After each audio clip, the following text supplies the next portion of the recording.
नमस्कार दोस्तों, आपका स्वागत है आपके अपने YouTube चैनल अद्भुत ज्ञान गंगा पर। हमारी आज की कहानी है एक बकरी कैसे सुंदर औरत बन गई। बहुत समय पहले किसी राज्य में एक गांव था। उस गांव में एक किसान अपने परिवार के साथ रहता था। किसान के परिवार में उसकी पत्नी और उसके 2 पुत्र थे। दोनों पुत्र पढ़ लिख कर बड़े हो गए थे और बड़े बेटे की शादी भी हो चुकी थी। किसान अब बूढ़ा हो चुका था, इसलिए अब खेती बाड़ी का काम संभालने में उसे बड़ी दिक्कत होती थी। एक बार दोनों भाइयों ने किसान के पास जाकर कहा, पिताजी, अब आप बूढ़े हो गए हैं और हम दोनों भाई जवान हैं, तो हम काम में आपका हाथ बटाना चाहते हैं। इस पर किसान ने कहा, बेटा, बात तो तुम्हारी बहुत अच्छी है।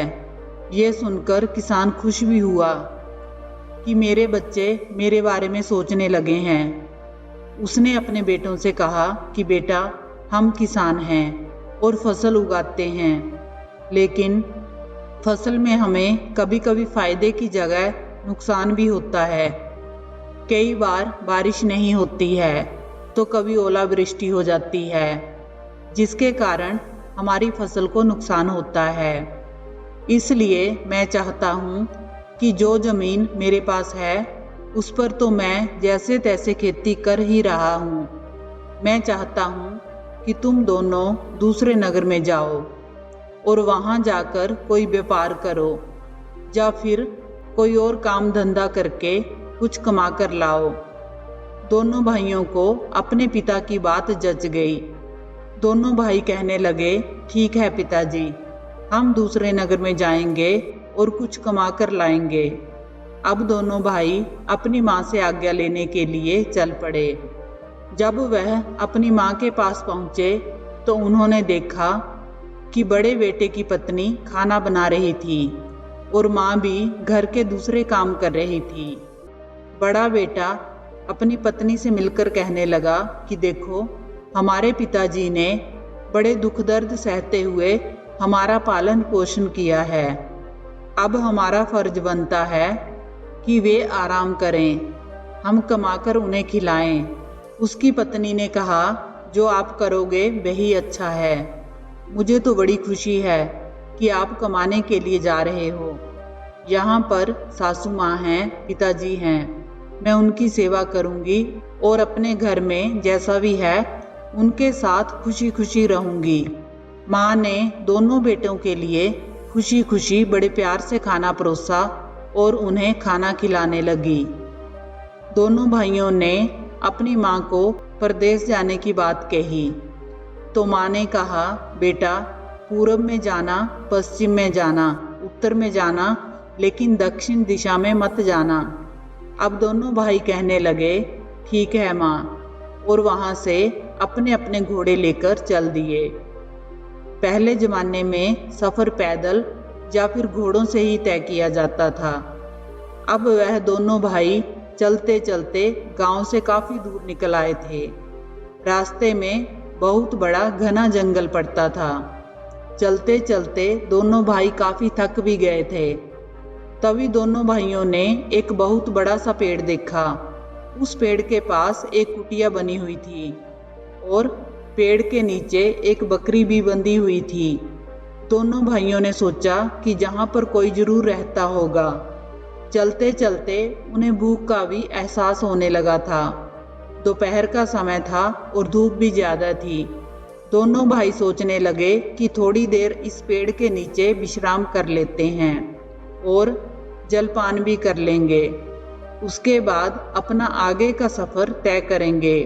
दोनों भाई जल्दी जल्दी चलने के चक्कर में यह भी भूल गए कि माँ ने उन्हें किस दिशा में जाने के लिए मना किया था। उसी दिशा में वह पहुँच गए। वह पूर्व पश्चिम उत्तर दक्षिण किस दिशा में चल रहे थे उन्हें ये पता ही नहीं चला। इस बात का तो उन्हें बिल्कुल ध्यान ही नहीं रहा। वहाँ पेड़ के नीचे दोनों बैठकर आराम करने लगे तो बड़े भाई ने कहा कि देखो, आसपास कहीं कोई तालाब भी होगा। प्यास भी बहुत जोरों से लग रही है। छोटा भाई कहने लगा कि ठीक है, मैं जाकर देखता हूँ भैया, आप विश्राम कीजिए। अगर कहीं पानी मिला तो मैं आपके लिए पानी लेकर आता हूँ। छोटा भाई पानी की तलाश में आगे चला गया और बड़ा भाई घोड़े को बांधकर वहीं पर आराम करने लगा। बड़ा भाई जैसे ही आराम करने के लिए बैठा, उसको झपकी आ गई, क्योंकि वह चलते चलते काफी थक भी गया था और गर्मी भी बहुत थी। जल्दी ही उसको नींद आ गई। वह सपने में क्या देखता है कि जो उसके पास पेड़ के नीचे एक बकरी बंधी हुई थी, वह एक सुंदर औरत में बदल गई। वह बहुत ही सुंदर नारी बन गई। वह नारी उसके पास आई और आकर उसके साथ मीठी मीठी बातें करने लगी।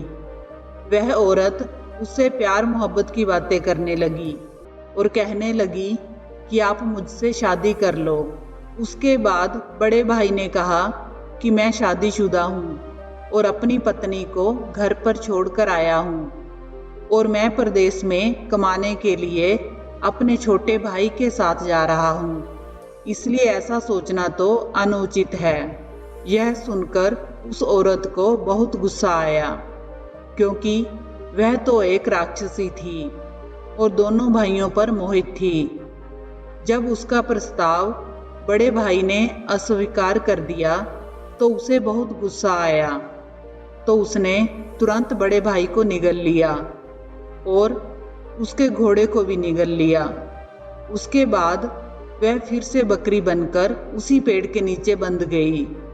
थोड़ी देर बाद जब छोटा भाई पानी ढूंढकर वापस आया तो वह अपने बड़े भाई को ढूंढने लगा।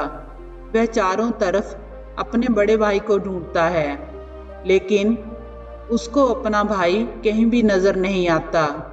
जब अपना भाई उसे कहीं भी दिखाई नहीं देता तो उसके मन में तरह तरह के विचार आने लगते हैं कि कहीं मेरा भाई मुझे छोड़कर तो नहीं चला गया। फिर उसके मन में यह विचार आता है कि बचपन से तो हम दोनों भाई साथ साथ रहे हैं, तो मुझे अकेला छोड़कर जाने का तो सवाल ही पैदा नहीं होता।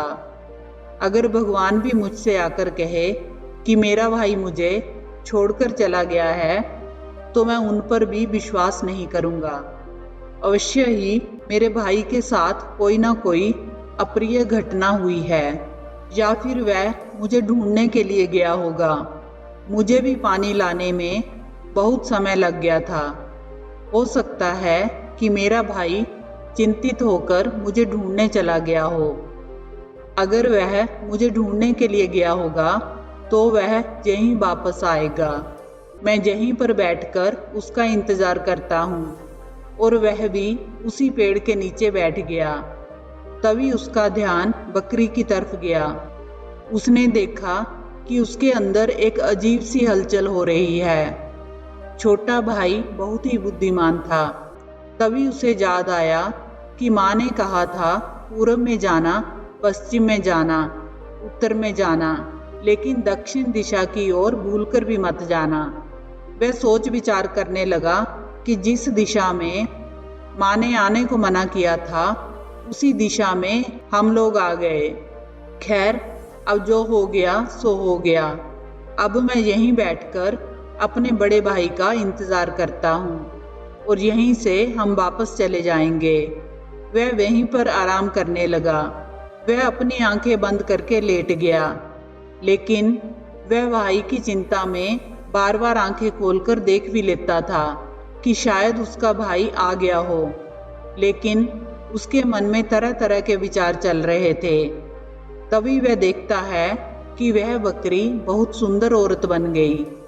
वह बकरी सुंदर औरत बनकर उसके पास आई, लेकिन सुंदर औरत बनी बकरी यही सोच रही थी कि इस लड़के ने मुझे नहीं देखा है, ये सोया हुआ है, जबकि वह लड़का सो नहीं रहा था। वह तो अपने विचारों में खोया हुआ था। जब वह बकरी सुंदर नारी बनी तो उस लड़के ने बकरी को सुंदर नारी बनते हुए देख लिया था। वह बकरी औरत बनकर उसके आगे विवाह का प्रस्ताव रखती है, लेकिन वह लड़का समझ चुका था कि यह जरूर कोई मायावी है। इस औरत ने ही मेरे भाई के साथ कुछ अनर्थ किया है। अपनी जान को खतरे में देखकर उसने बहुत ही बुद्धिमानी से काम लिया, क्योंकि एकदम से वह उस औरत से पीछा नहीं छुड़ा सकता था। जब उस औरत ने लड़के से कहा कि तुम मुझसे शादी करोगे, तब लड़के ने बातों ही बातों में उसका ध्यान उलझाकर रखा और वह खुद पेड़ पर चढ़ गया। पेड़ पर चढ़ने के बाद वह कहने लगा कि अब तुझे जो कहना है वह कहो। तब वह कहने लगी कि तुम बहुत सुंदर नौजवान युवक हो। तुम्हें देखकर मेरे मन में शादी करने का विचार आ रहा है। वह कहने लगा कि शादी तो मैं तुमसे कर लूँगा, पहले तुम यह बताओ कि मेरा बड़ा भाई कहाँ है, भाई का घोड़ा कहाँ पर है। उसकी बात सुनकर राक्षसी औरत कहने लगी कि अब मैं समझ चुकी हूँ कि तुम मेरी हकीकत जान चुके हो। अब तुम्हारे पास एक ही रास्ता है, या तो सीधे सीधे तुम मेरी बात मान जाओ, या फिर मैं तुम्हें भी निगल जाऊंगी। बातों ही बातों में उस औरत का राज खुल गया। छोटा भाई समझ गया कि इसी ने मेरे बड़े भाई के साथ कोई अनहोनी की है। वह उसे कहने लगा कि तुम जैसी दुष्ट औरत के साथ विवाह की बात सोचना भी अनर्थ है। तूने तो मेरे भाई के साथ अनर्थ कर दिया है। बिना भाई के मैं अपनी भाभी को क्या कहूँगा। हम तो घर से परदेश कमाने के लिए निकले थे।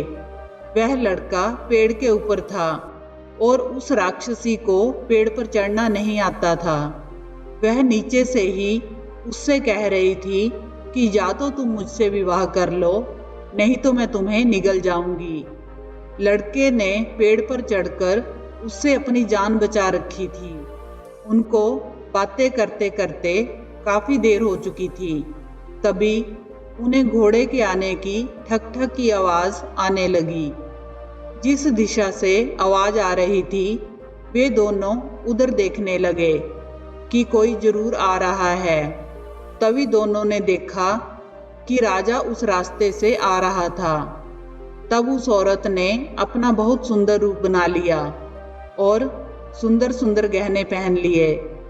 अब राजा वहां आकर उस औरत को और उस वृक्ष पर चढ़े हुए लड़के को देखता है और उन दोनों से पूछता है कि तुम इतने घने जंगल में क्यों खड़े हो, क्या परेशानी है, क्या मैं तुम्हारी कोई सहायता कर सकता हूँ, तुम मुझे बताओ। तब वह सुंदर औरत बनी हुई राक्षसी कहने लगती है, ये जो लड़का पेड़ पर चढ़ा हुआ है वह मेरा पति है। हम यहाँ से गुजर रहे थे और रास्ते में चलते हुए बातों बातों में हम दोनों में झगड़ा हो गया। अब यह लड़का कह रहा है कि मैं तुझे अपने साथ नहीं रखूंगा। महाराज, अब आप ही बताओ कि ऐसा कौन सा घर है जहाँ पति पत्नी में झगड़ा नहीं होता। लेकिन ये अब मुझे अपने साथ रखने के लिए तैयार नहीं है। ये इस पेड़ से नीचे नहीं उतर रहा है।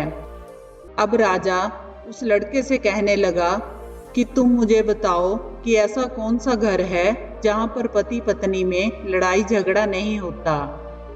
तुम एक छोटे से झगड़े के कारण अपनी सुंदर सी बीवी को त्याग रहे हो। तुम्हारी पत्नी कितनी सुंदर और संस्कारी है। राजा की बात सुनकर वह लड़का कहने लगा कि महाराज, आप इसकी सुंदरता पर मत जाइए। यह एक मायावी राक्षसी है। यह मेरे भाई को निगल गई है और उसके घोड़े को भी निगल गई है। अब यह मेरे पीछे हाथ धोकर पड़ गई है और मुझे खा लेना चाहती है। लेकिन मैं इस पेड़ से नीचे नहीं उतरूंगा। तब राजा उस लड़के से कहने लगा कि अगर तुमने अपनी पत्नी को नहीं रखना है तो ना रखो, लेकिन उस पर इस तरह के इल्जाम तो मत लगाओ। अब वह राक्षसी भी क्रिया चरित्र बिखेरने में पीछे नहीं थी।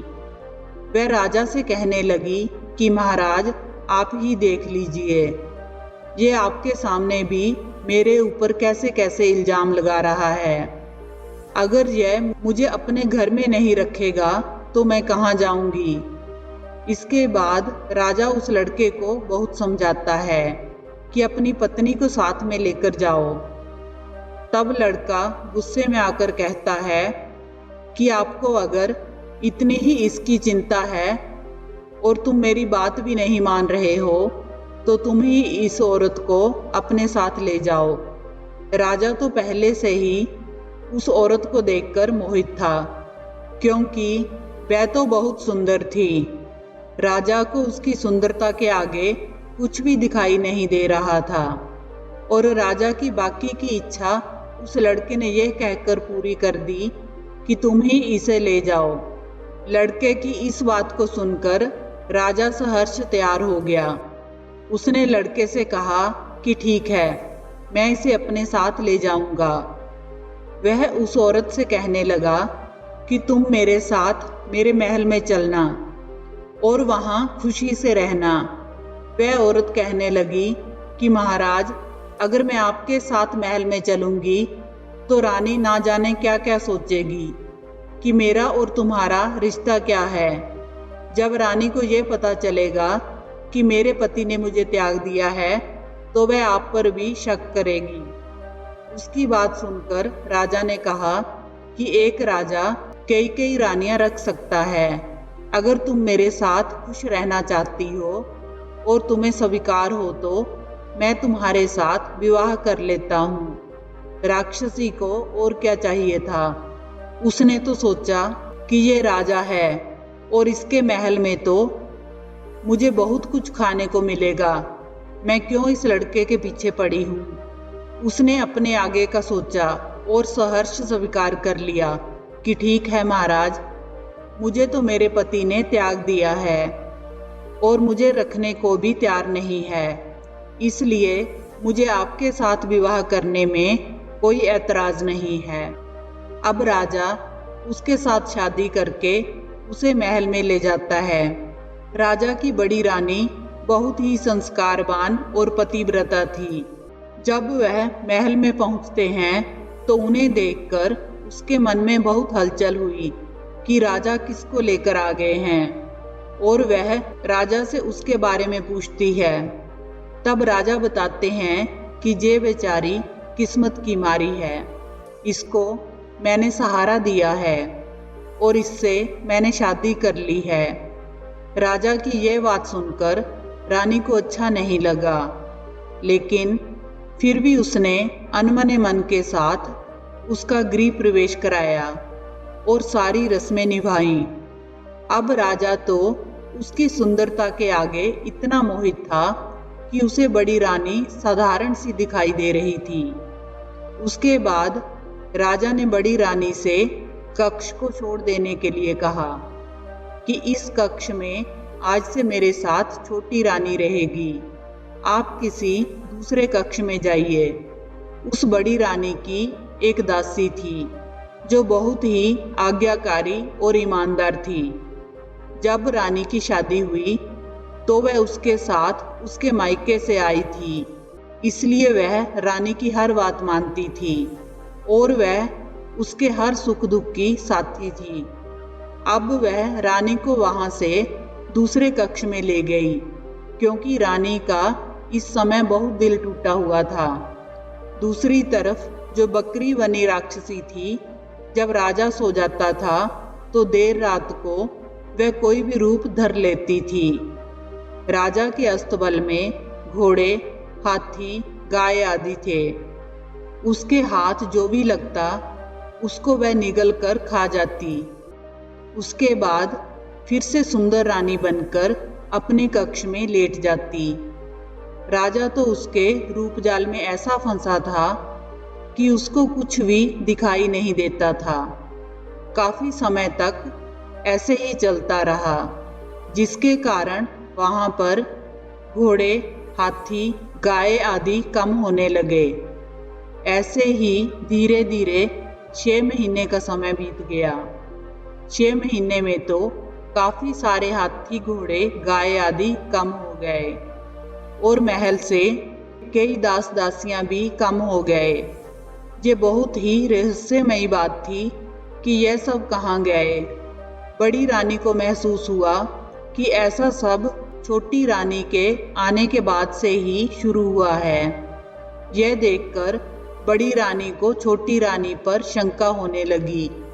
उसने अपनी दासी से कहा कि हम दोनों उस छोटी रानी पर नजर रखेंगे और पता करेंगे कि आखिर में ये कौन है। मुझे तो इस पर शुरू से ही शक है। और वह दोनों छुपकर पहरा देने लगी।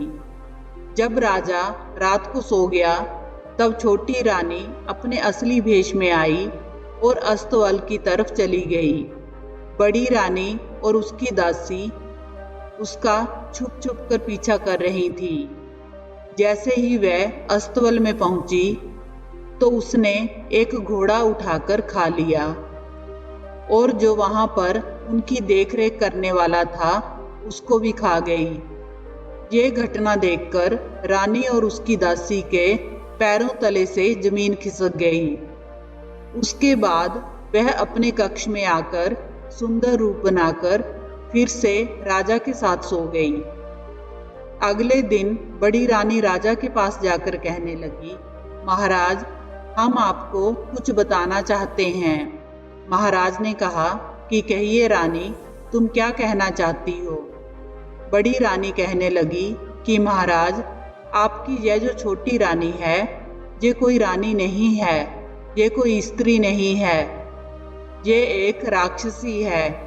अब तक हमारे महल में जो भी रहस्यमयी घटनाएं घट रही थी सब सोच रहे थे कि हाथी घोड़े दास दासियां कैसे कम हो रहे हैं, वे कहाँ जा रहे हैं। यही छोटी रानी रात को अपना भेष बदलकर उन्हें खा जाती है, क्योंकि ऐसा करते हुए इसे अपनी आंखों से हमने देखा है।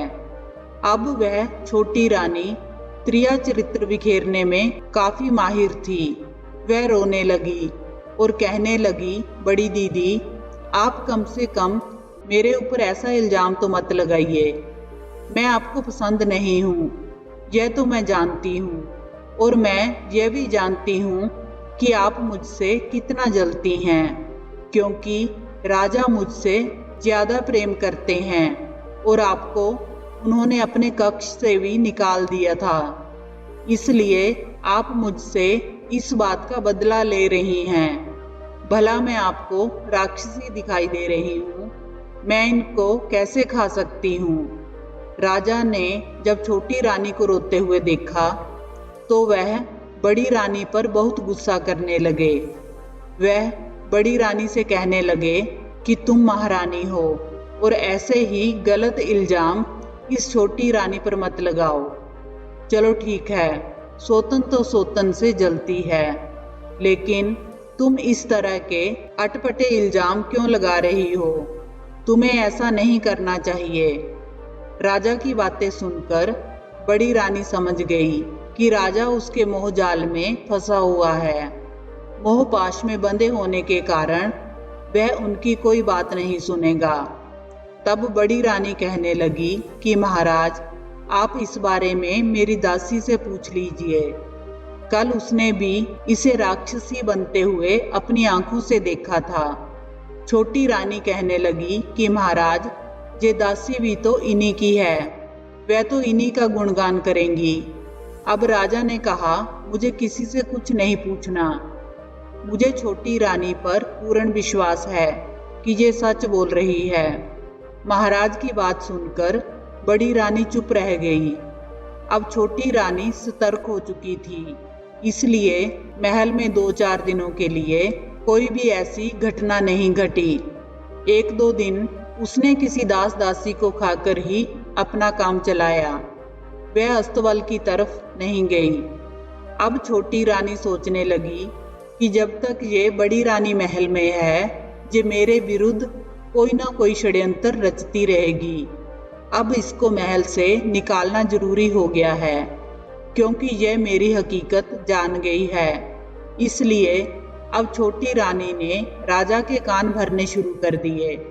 वह कहने लगी कि महाराज, आप तो राजकाज के कार्यों में व्यस्त हो जाते हैं, राज दरबार में चले जाते हो। पीछे से बड़ी रानी मुझे ताने कसती है, मुझे बहुत नीचा दिखाती है। अब आप ही बताइए महाराज कि मैं क्या करूं?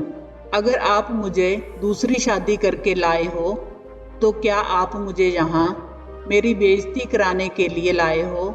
इससे अच्छा तो यही होगा कि आप मुझे छोड़ दीजिए। आप मुझे उस जंगल में ही छोड़ आइए। मैं वहीं पर जैसे तैसे करके अपना गुजर बसर कर लूंगी। पहले मुझे मेरे पहले पति ने छोड़ दिया, अब आप भी मुझे छोड़ दीजिए। राजा को छोटी रानी की बातों पर पूरा विश्वास था। वह छोटी रानी से कहने लगे कि रानी, तुम क्यों जाओगी? अगर किसी को महल से जाना है तो वह बड़ी रानी जाएगी। यही सब तो छोटी रानी चाहती थी। अब राजा पूरी तरह से उसकी बातों में आ चुके थे, इसलिए उन्होंने बड़ी रानी को तुरंत अपने सामने पेश होने के लिए कहा। बड़ी रानी राजा के पास आई, तब राजा ने उन्हें आदेश दिया कि तुम और तुम्हारी दासी इसी समय हमारे महल को छोड़कर चली जाओ। महाराज की ऐसी बातें सुनकर बड़ी रानी को बहुत दुख हुआ, क्योंकि रानी को अभी अभी पता चला था कि वह गर्भवती है और थोड़ी देर में वह स्वयं आकर ये खुशखबरी राजा को सुनाने ही वाली थी। लेकिन उससे पहले ही राजा ने उन्हें महल से निकल जाने का आदेश दे दिया। वह इसके बारे में राजा को कुछ भी नहीं बता पाई। बेचारी रानी रोती हुई अपनी दासी के साथ महल से चली गई। तब रानी ने अपनी दासी से कहा कि मेरी किस्मत में तो जो दुख लिखे हैं मुझे तो उन्हें भोगना ही पड़ेगा, लेकिन तुम अपने घर चली जाओ। तुम क्यों मेरे साथ रहकर स्वयं को दुखी करना चाहती हो? क्यों अपनी जिंदगी खराब करना चाहती हो? रानी की बात सुनकर दासी ने कहा, महारानी, मुझे आप माफ करें। मैं तो बचपन से लेकर हमेशा से ही आपकी सेवा में लगी रही हूँ। आपके प्रति मैंने अपने कर्तव्य निभाए हैं। आप मुझे मेरे कार्य से विमुख मत कीजिए। मैंने तो अपना सारा जीवन आपकी सेवा में अर्पण कर दिया है, इसलिए आप जहाँ पर जाएंगी मैं भी आपके साथ ही चलूंगी। रानी के बार बार मना करने के बाद भी दासी ने उसको छोड़कर जाना उचित नहीं समझा। वह रानी के साथ ही रही। दोनों महल से निकलकर जंगल में चली गईं। जंगल में जाकर नदी से थोड़ी दूरी पर एक अच्छी सी जगह देखकर जंगल से लकड़ियां काटकर उन्होंने एक कुटिया बनाई और उसमें वे दोनों रहने लगी। जंगल से कंदमूल तोड़ती और उन्हें खाकर अपना गुजारा करती।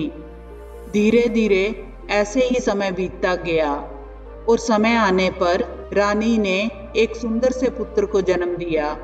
पुत्र रतन पाकर रानी बहुत प्रसन्न थी। उनकी कुटिया से थोड़ी दूरी पर ही एक ऋषि का आश्रम था। महर्षि ने बच्चे को बहुत ही शुभ बताया और महारानी से कहा कि महारानी, अब तुम्हारे दुख के दिन कटने वाले हैं। तुम्हारा पुत्र बहुत ही बुद्धिमान होगा। रानी अपने पुत्र और दासी के साथ वहीं जंगल में कुटिया में रहकर जीवन बिताने लगी और अपने पुत्र का पालन पोषण करने लगी। समय के साथ साथ महल में हाथी, घोड़े और दास दासियां बहुत ही कम रह गए, लेकिन राजा को तो छोटी रानी के आगे कुछ भी दिखाई नहीं दे रहा था। मंत्री राजा को इन घटनाओं के बारे में बताते, लेकिन राजा को तो कोई फर्क ही नहीं पड़ता था। ऐसे ही कई साल बीत गए और वह लड़का बड़ा हो गया। ऋषियों का आश्रम पास में ही था।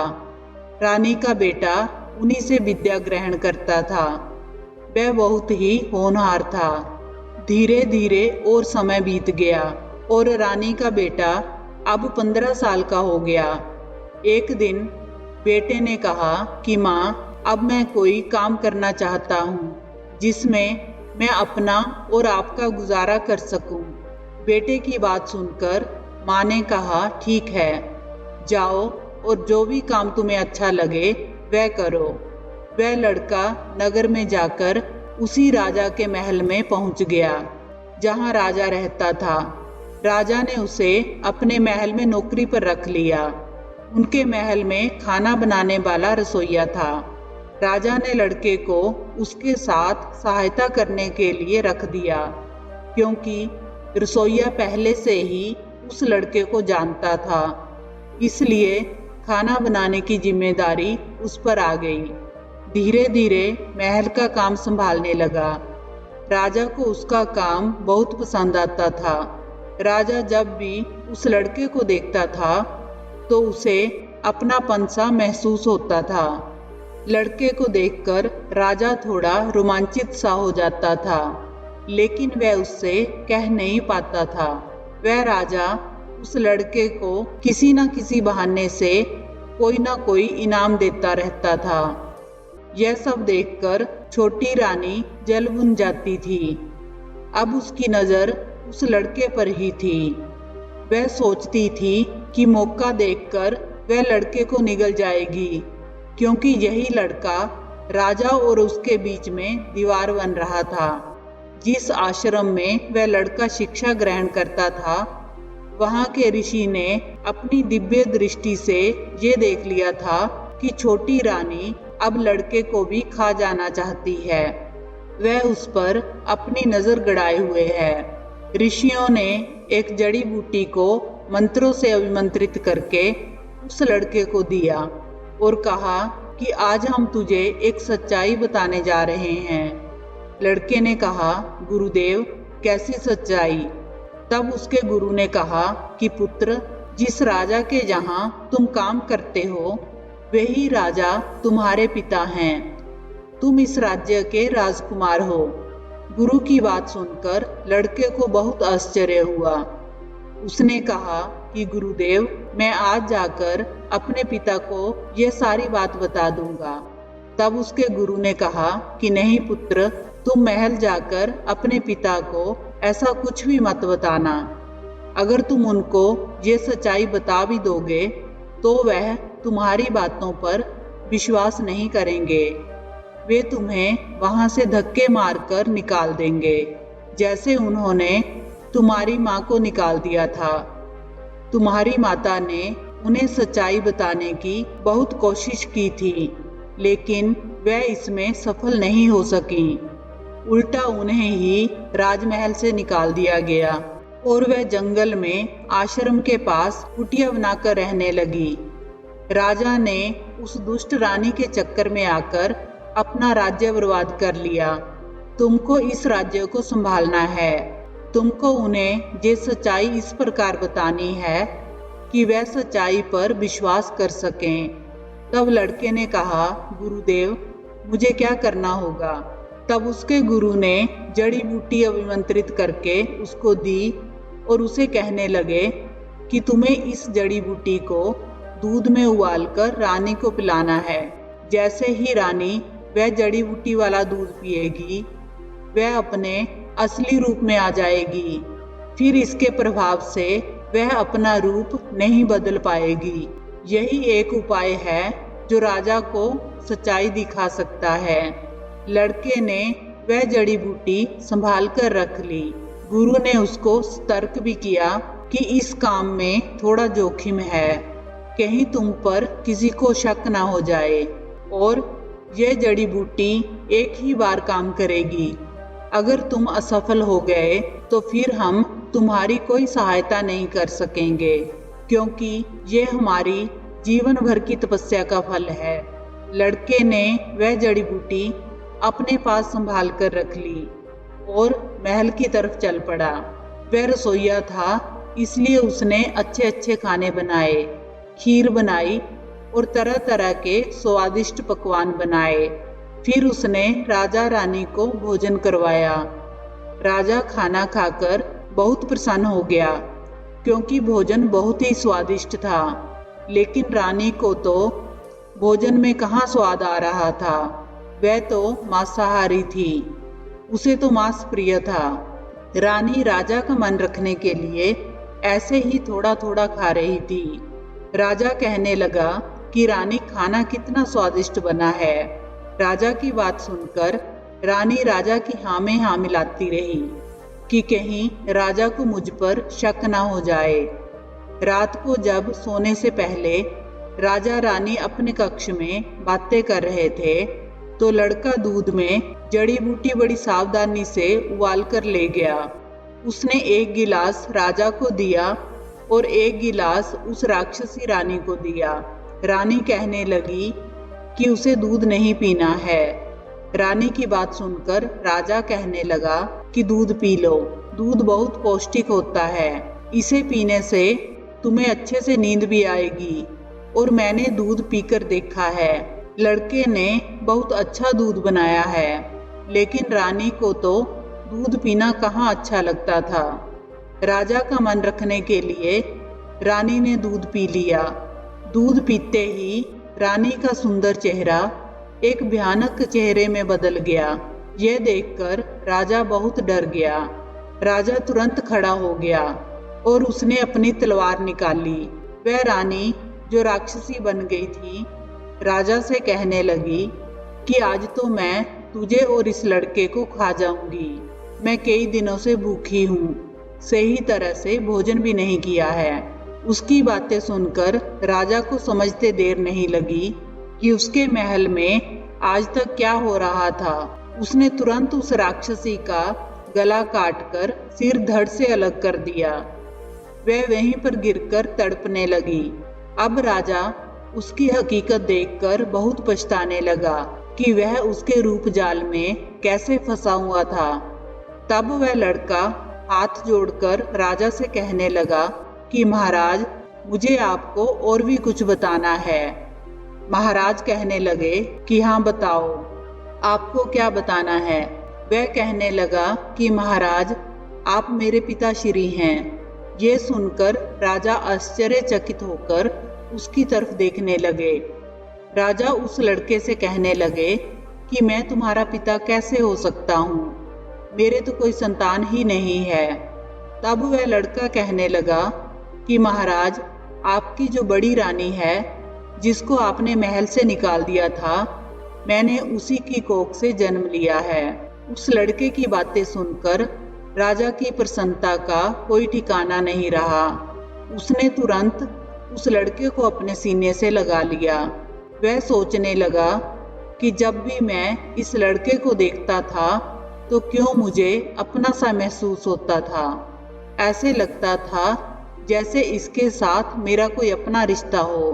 तब उस लड़के ने शुरू से लेकर आखिर तक की सारी कहानी महाराज को बताई कि कैसे उसके गुरुदेव ने उसे अभिमंत्रित करके जड़ी बूटी दी थी ताकि जिससे वह छोटी रानी अपने असली रूप में आपके सामने आ जाए।